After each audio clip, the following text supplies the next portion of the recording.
it doesn't say from what side of Russia he is. Like he can be around half of the world, but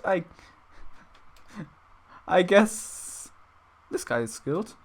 Like you can already see from his armor selection that he is a pretty cool guy with insane skill involved.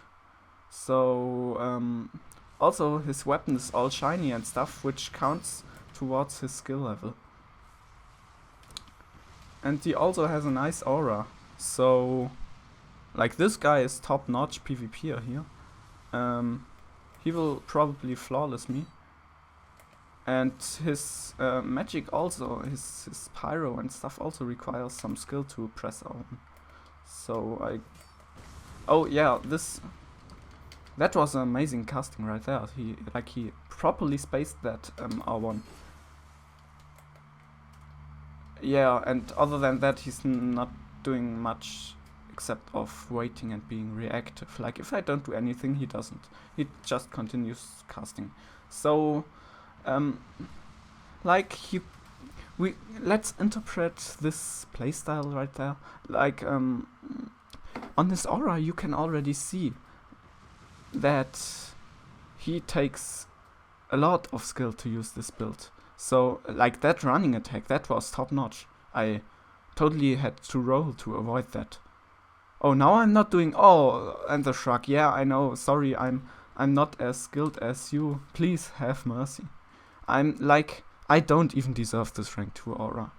I'm bad. I'm just like this. I can't.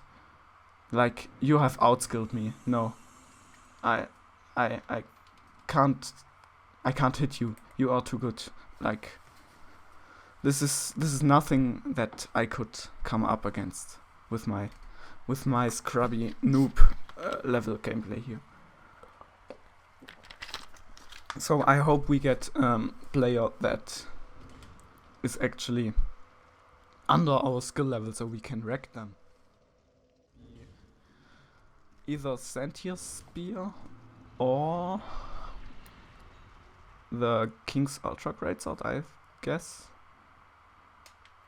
So you can look for the skillful player. Oh my god.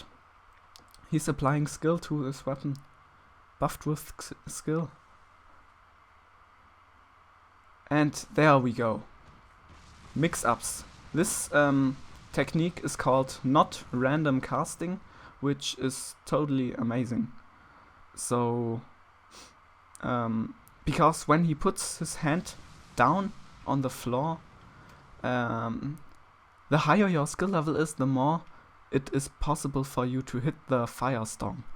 Like, it scales to your skill. So, in general, you could say this guy has an amazing amount of skill, which is also why he's using the only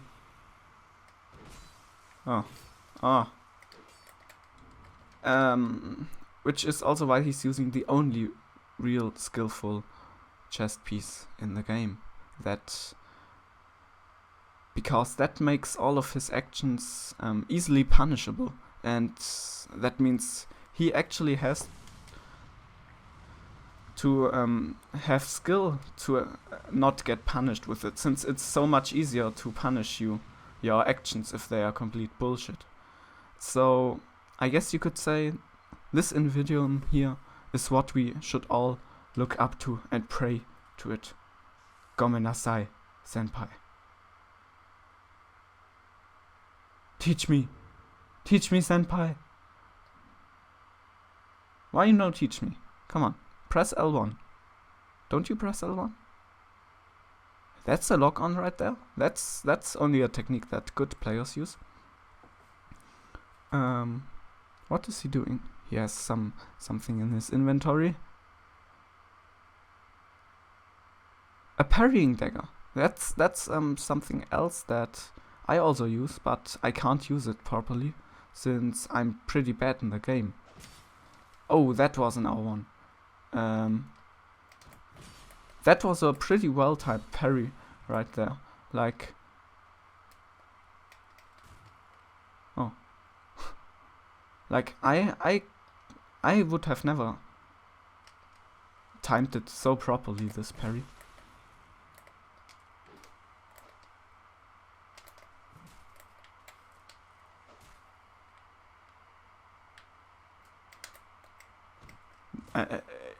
Especially this parry right there that he did.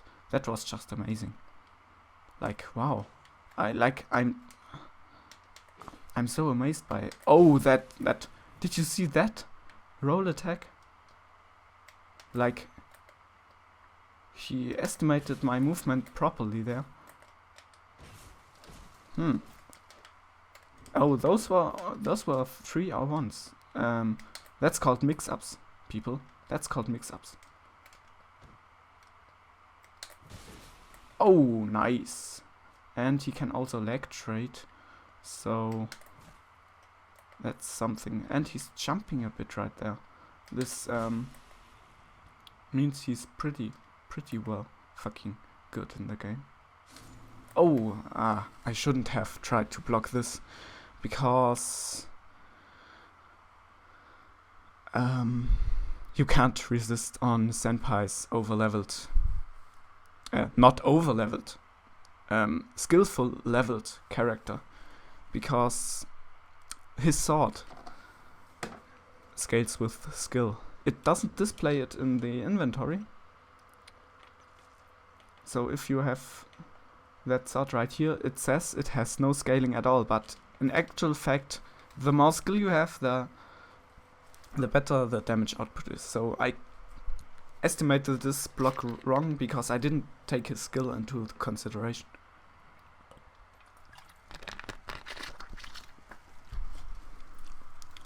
It's the same guy again, right?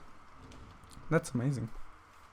Anywho, the spin to win attack is complete utter garbage against people who are not complete peaches. And normally you should only use the one-handed moveset. The thing that he does right there, that he normally does right there, is called double buffing. Double buffing is a secret technique that Twitch players that are really good in the game try to hide from normal people, because they don't want to show them this skillful kind of technique, because double buffing is something that's not easily counterable for the average normal player, the normal everyday player, so they would not show it to the world, because double buffing is something that they like to keep for themselves against overleveled opponents. And what he previously did, the 3 fire snakes, this is called mix-ups. So if you use something over and over again which doesn't work, that's called intelligence. I think there's also some kind of philosopher that said insanity is when you do the same thing over and over again and expect different results. That's obviously not the case, because that only idiots would say something like this. Like this right there. This was just a mastery combo of buttons he pressed, and I could never come up with something as skillful like this. Like, I don't even stand a chance here. And what he did right there was a properly timed roll. That's why I wasn't able to hit him. And my R1s don't work anymore. Again, that's.